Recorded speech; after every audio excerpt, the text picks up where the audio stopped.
This tutorial demonstrates the steps to set up a cloud desktop pool using Workspot Control for your Nutanix private cloud.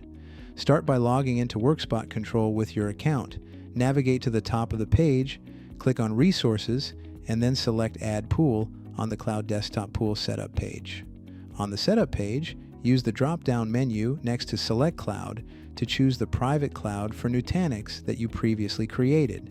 In the following field, choose the Nutanix configuration and specify whether you want persistent or non-persistent desktops under Desktop Pool Type.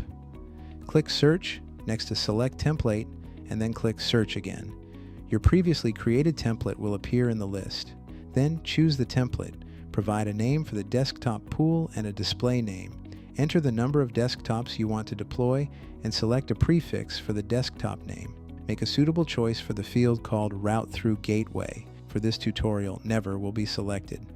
Optionally, choose Single Sign-On using a username and password as your login type, and fill in the login domain accordingly.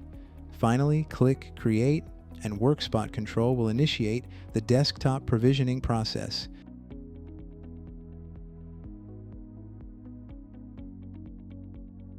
The status of Ready will be displayed next to each desktop as they are provisioned.